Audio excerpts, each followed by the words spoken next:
Oke, assalamualaikum warahmatullahi wabarakatuh, sahabat trading analisa. Kita ulas ya, atau kita evaluasi analisa yang kemarin ya, di entryan saya yang kemarin. Nah, di situ sebenarnya sudah saya jelaskan ya, saya entry di area-area sini itu sudah saya jelaskan di video sebelumnya ya. Tapi supaya lebih detail lagi ya, nanti akan ada pembahasan-pembahasan tentang entry saya. Dan untuk kedepannya ya, di sini akan saya bahas terlebih dahulu untuk entry saya yang kemarin ya. Di sini jika kita lihat strukturnya ya, yang kemarin sudah saya jelaskan juga ya. Di sini membuat high lalu low, kemudian membuat new high, baru dia break low ya. Ini adalah struktur market untuk kita melakukan sell ya, struktur sell. Jadi seperti itu. Nah, ini akan lebih terlihat lagi ya di time frame M15 ya. Di time frame M30 pun juga akan sangat terlihat dengan jelas ya. Di sini ya lebih jelas lagi dia membuat struktur sell-nya ya. Di sini dia membuat high, low, break high, break low ya. Lalu kita bisa mengukur pakai Fibo nih yang mampu break ini ya. Di level 50 kita akan melakukan open posisi sell-nya ya. Di level 50 kita akan melakukan open posisi sell-nya. Di sini sudah tepat ya, sudah tepat kita entry di situ ya. Saya ada entry di situ. Dan untuk risikonya ya, yang agresif tentu SL-nya di atas swing ini ya. Ini sangat besar risikonya ya. Kita mengambil open posisi di situ ya. Untuk SL-nya di situ sangat besar. Tentu kita nanti akan memperkecil di time frame M30 ya. Nah, di time frame M5 ini, M15 ini ya, kita tandai saja. Ini adalah area-area 50-nya ya. Kita tandai seperti ini. Ini adalah area-area 50-nya. Oke. Jika ingin memperkecil risikonya, tentu di sini ya, kita ganti time frame di M1 ya. Kita ganti time frame di M1. Ya, di sini kita ganti di time frame M1. Oke. Nah, kita sudah ada order di sini ya. Kita sudah ada order di situ untuk SL sangat jauh tadi ya. Nah, jika ingin menunggu konfirmasi ya, setelah dia mampu break tadi ya, kita tunggu di area 50 ini untuk konfirmasinya. Jika nanti market sudah sampai di situ, kita lihat apakah ada konfirmasi sell ya. Jadi di sini akan saya hapus ya yang ini ya. Di sini jika kita lihat strukturnya, ini adalah struktur sell ya. Jika kita mengacu pada struktur di sini high, low ya. Di sini membuat high kecil ya. Ini saya tandai untuk indikasi awal ya, untuk indikasi awal. Lalu dia membuat new high di sini. Baru setelah itu ya, setelah di area 50 ini baru dia break di sini ya. Dia break di sini pertama ya, break di sini, tapi dia tidak sampai di level 50 ya. Kita bisa tandai yang break ini ya. Misal ini ya, ini saya kasih contoh. Setelah dia break ini ya, ini struktur sell ya. Setelah break ini kita bisa ukur seperti ini pakai Fibo di level 50-nya ya, di level 50-nya. Nah, di sini di break ini dia naik tidak sampai di level 50, maka kita bisa turunkan lagi saat dia membuat swing low baru lagi. Nah, disinilah kita melakukan open posisi sell yang kedua ya. Posisi sell yang kedua ini tentu ya, tentu saja SL kita di atas swing ini, dan yang entry kita di level 50 ini tadi SL juga langsung kita geser di sini ya, karena dia sudah membuat struktur sell di sini ya. Dan di sini juga ada konfirmasi EL6 ya. Di sini ada konfirmasi EL6. Nah, ini konfirmasinya ya. Ini ada konfirmasi EL6. Nah, seperti itu. Ini saya hapus dulu ya biar lebih jelas. Nah, setelah dia membuat struktur ini ya, high, low, high, break low ya, kita entry kedua di level 50, kemudian dia melakukan penurunan, dan di sini dia di retest oleh EL6 yang ini ya, yang video kemarin saya jelaskan ya. Kemudian dia naik sampai di EL6 yang ini ya. Dan dia juga masih belum mampu break ini ya. SL kita berada di situ ya. SL kita sudah sangat kecil di area situ. Jadi untuk entry berikutnya, kita juga bisa pasang di area ini, EL6 yang ini ya. Jadi saya ada order di sini juga ya. Nah, di sini kita bisa mengukur, misal kita entry pertama di entry kedua ini tadi ya, di level 50 ini. Kali ini ya. di level 50 itu. Nah, di sini SL kita taruh di atas ini, ya, di atasnya. Nah, kemudian untuk take profitnya ya kita mengambil di time frame M15 tadi, ya. Sebentar ya, untuk take profitnya nanti kita bahas. Nah, setelah market melakukan kenaikan di sini, ya saya mengambil entry di EL6-nya ini, ya. Kemudian untuk take profit kita mengambil di time frame M15 tadi, ya. Karena di time frame M15 tadi sudah ada konfirmasi sell, ya, struktur sell. Nah, tentu kita mengukurnya di struktur ini, ya, di struktur yang ini, ya, high low, new high, low, break low, ya. Jadi strukturnya kita mengacu pada itu untuk take profitnya, ya. Ini ada setup Fibo EL7, ya, CP1 EL7 di area situ. Nah, maka take profitnya kita bisa di level 161 ini terlebih dahulu untuk take profit pertamanya, ya. Nah, setelah itu baru kita bisa mencari, ya, selain take profit 161 kita mencari liquidity-nya. Ini adalah liquidity, ya. Di sini di bawah liquidity ini biasanya market akan memantulkan harga, ya. Di bawah liquidity ini biasanya market akan memantulkan harga. Coba di sini saya lihat, ya. Di sini sudah tidak fresh, ya. Blok ini sudah tidak fresh. Nah, kita ambil di bawahnya lagi liquidity yang ini, ya. Kita cari lagi di bawahnya yang itu. Apakah di sini ada sebuah blok lagi? Nah, di sini juga masih liquidity, ya. Ini karena ini sudah termitigasi ini tadi, ya. Nah, kita mencari di bawahnya, berarti ya ini area yang rawan untuk memantulkan harga setelah dia mengambil liquidity di sini, ya. Untuk take profit tentu kita mengambil di liquidity itu, ya. Saya kemarin mengambil di harga 2015, ya. Saya mengambil di harga 2015 kalau tidak salah, itu di harga 5 ini, ya.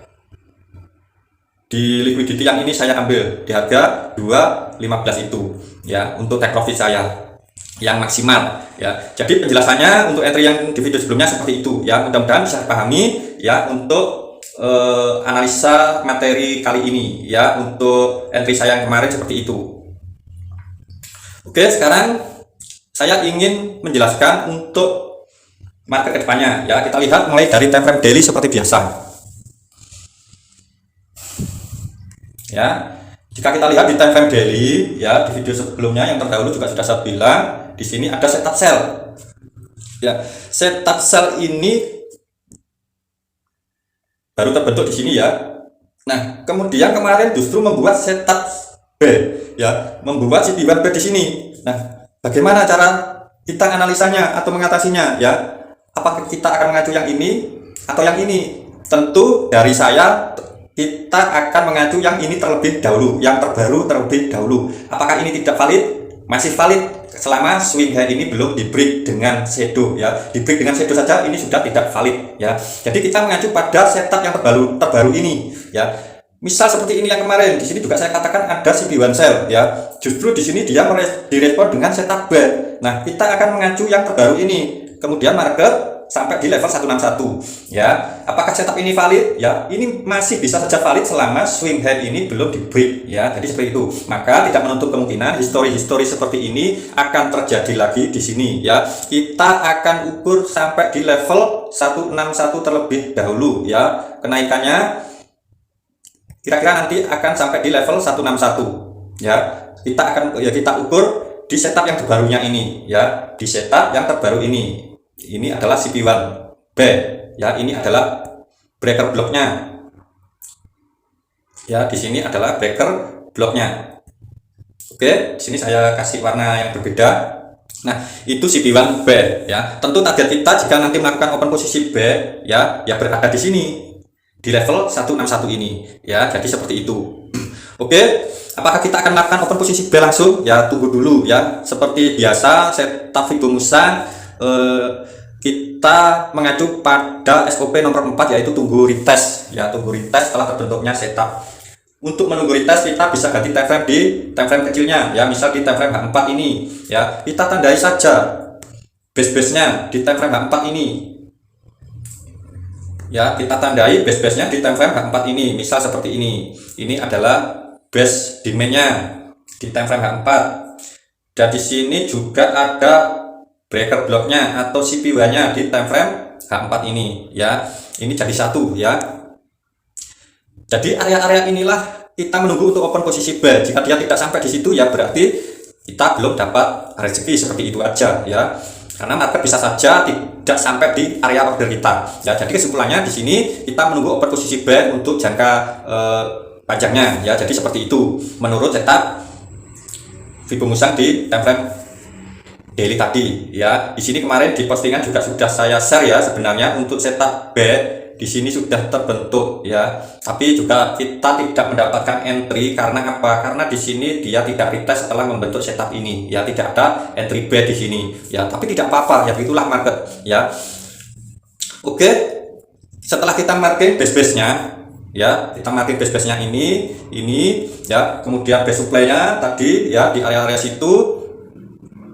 Ya, sebenarnya kemarin targetnya itu berada di sini saya ya, di target block order di sini ya. Di sini ada supply yang fresh ya, bertepatan dengan ini ya, breaker block juga ya. Itu sangat bagus.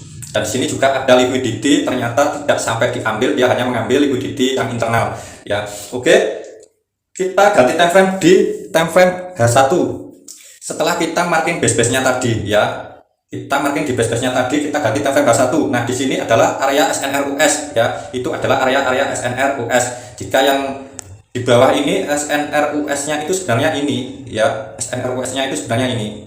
Ini adalah area SNRUS ya. Tapi di sini ada area breaker block-nya ya. Kita juga wajib menunggu di area situ ya. Kita menunggu di area situ juga ya. Sedangkan ini tadi adalah breaker block-nya di time frame daily tadi ya. Saya juga ada order di area sini ya. Alasan saya order di situ ya, ini ada sebuah imbalance juga ya, bertepatan dengan breaker block tadi ya. Masih banyak alasan-alasan saya entry di situ ya. Nah, jika kita lihat di time frame H1 ini, di sini justru market membentuk sebuah setup sell ya. Di sini dia membentuk sebuah setup sell, maka ini akan menjadi retestnya di time frame daily tadi jika dia benar-benar akan menjawab setup CP1 buy di time frame daily tadi ya. Nah, dan dominan break sell ini mampu break CP1-nya, ini juga ada potensi untuk direspon ya, konfirmasi ini ya. Kita ukur, kita sudah bisa mengukur seperti ini. Nah, seperti ini, maka target kita di level 161 ini ya. Level 161 ini juga bertepatan dengan breaker block tadi ya. Di sini juga ada area demand ya. Ini sangat bagus. Ya, menurut saya ini sangat bagus untuk kita melakukan open posisi buy nanti di area-area situ ya. Tapi ingat, di sini juga masih ada setup buy. Wah, bagaimana ini? Ya, kita seperti tadi ya, apakah kita akan sell? Ya, kita menunggu setup ini direspon terlebih dahulu. Berarti ini retest dari time frame H1 ini ya. Bisa saja ini menjadi retestnya. Nah, di level 161 inilah kita akan melakukan open posisi sell-nya nanti ya. Kita akan melakukan open posisi sell-nya nanti, tapi dengan konfirmasi yang menunggu konfirmasi di time frame M1 bisa ya, di time frame M15 atau M5 juga bisa ya. Untuk konfirmasi sudah saya jelaskan, bisa pakai struktur market ataupun dengan EL6 ya, untuk konfirmasi dini ya. Jadi kita menunggu market ini nanti sampai di level 161. Apakah ini nanti ada konfirmasi? Jika ada konfirmasi tentu kita akan sell. Jika tidak ada konfirmasi, kita tidak akan sell di area situ ya. Takutnya dia langsung terbang menjawab setup time frame daily tadi. Ya, jadi seperti itu. Ya. Oke. Jadi di sini ada setup buy, setup yang baru di time frame H1 ini ya. Maka sekarang kita bisa ganti time frame di M30 ya. Ini saya akan jabarkan urutannya setup ya. Di time frame M30 ini juga terlihat jelas ya, ini setupnya, setup buy ini yang mampu di break dengan body ini ya. Nah, di level 161 ini bertepatan dengan area supply di time frame M30 ini ya. Ini sangat bagus untuk kita melakukan open posisi sell. Itu menurut saya ini sudah cukup bagus ya. Itu sudah cukup bagus untuk kita melakukan open posisi sell di area-area situ. Nah, jika kita lihat dari strukturnya di time frame M30 ini juga ada struktur sell ya. Ini saya ukur sampai sini saja ya. Nah, high ya, lalu low, lalu break high ya, membuat new high baru, lalu break low ini. Nah, ini adalah struktur sell ya, struktur konfirmasi sel. Kita tunggu retestnya di level 50-nya untuk melakukan open posisi sel. Sekarang kita tinggal ukur saja, ya. Level 50-nya kita tinggal mengukur saja. Ya, di sini ya, di swing terbawah ini yang mampu break, di swing teratas new high-nya, ya. Nah, disinilah level 50 kita nanti akan melakukan open posisi sell, ya. Jadi kita bisa menunggu di sini. Nah, di sini di level 50 ini, ya, ini bisa saja kita besarkan sampai sini ya. Nah, seperti ini juga bisa, ya. Kita tunggu konfirmasi di time frame M1, ya. Kita bisa menunggu konfirmasi di time frame M1. Ya, kita tunggu saja nanti apakah nanti di time frame M1 ini, ya, ini tadi di level 50, ini level 161 ya, setup. Kita tunggu, ya, apakah dia akan membentuk struktur sel seperti ini, ya. Ingat untuk sel, ya, strukturnya. Nah, ini nanti kita juga bisa mengukur pakai Fibo. Ya, di level 50 kita bisa open posisi sell, ya, seperti yang saya jelaskan di pertama tadi, ya, di entrian saya yang pertama tadi, ya. Bisa saja seperti itu, ya. Jadi juga bisa menunggu entry dengan konfirmasi EL6, ya. Misal di sini bearish lalu dia mampu break. Nah, EL6, ya, di video kemarin saya jelaskan juga tentang EL6, ya, di playlist juga ada, ya. Cari saja di situ untuk entry level 6, ya. Jadi EL6 bisa jadi konfirmasi untuk kita entry, ya. Jadi seperti itu, ya. Jika nanti ada konfirmasi maka kita bisa open posisi sell di area-area sini, ya. Jadi seperti itu. Nah, saya sebenarnya juga ada open posisi B di area-area sini, ya, di area-area sini, ya. Kenapa? Alasan saya open posisi B di situ, ya, di sini juga akan saya jelaskan sekalian. Oke. Pertama, ya, saya open posisi B di area-area sini. Saya ada B di area sini. Pertama, jika kita lihat di time frame M15 ini, dia ada setup sell, ini CP1 sell, ya. Dia ada setup CP1 sell. Ini untuk scalping, ingat ini untuk scalping, ya. Nah, dia sudah sampai di level 161, ya. Dia sudah sampai di level 161 ini. Di sini juga bertepatan dengan area breaker block, ya. Di time frame 1 tadi juga ada imbalance, ya, seperti itu. Dan ini sudah sampai di level 161 ini, ada kemungkinan market akan melakukan retest kenaikan, ya. Jadi seperti itu. Saya mengambil scalping di sini, ya. Tapi dengan konfirmasi, ya. Tapi dengan konfirmasi setelah dia masuk di area level 161 ini, ya, akan saya tandai level 161-nya ini, ya, bertepatan dengan breaker block di time frame daily, ya. Kita cari konfirmasi di time frame M1, ya. Kita cari konfirmasi di time frame M1. Nah, di sini akan saya hapus sebagian, ya, biar lebih jelas lagi, ya, karena ini sudah masuk level 161, ya. Oke. Jika kita lihat di sini dari atas, ya, sebelum dia masuk di level 161, ya, dia turun, ya, dia tidak ada konfirmasi B, ya. Setelah masuk ini dia tidak ada konfirmasi B. Di sini dia turun, naik di sini tidak mampu break swing high-nya, ya, terus turun sampai sini, ya, naik tidak mampu break swing ini, turun lagi sampai sini, ya, dia tidak mampu break swing ini, ya, sampai sini. Nah, jadi jika ini saya gambarkan seperti ini, saya gambarkan seperti ini. Ini struktur kecilnya, ya, ini struktur kecilnya. Oke. Nah, kemudian dia mampu break setelah membuat new low ini, dia mampu break. Nah, ini adalah konfirmasi B. Kita tunggu retest di level 50, hajar B.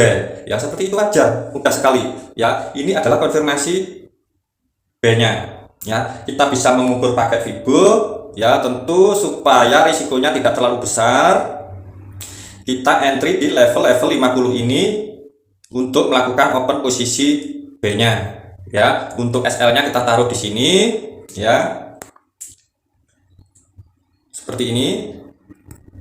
Ya, jadi saya ada entry juga di situ. Niatnya mau scalping tapi market keburu tutup dan sudah terlalu malam, jadi saya pasang SL plus gitu aja ya. Untuk take profit itu saya mengambil di level 50 tadi ya. Untuk take profit saya mengambil di level 50 tadi ya. Tidak di 161-nya tapi di level 50-nya untuk take profit. Ya, ini sudah besar ini 1/4 jika ini nanti berhasil ya. Jika setup ini nanti berhasil, perbandingannya sudah sangat besar. Ini aja sudah profit lumayan ini ya.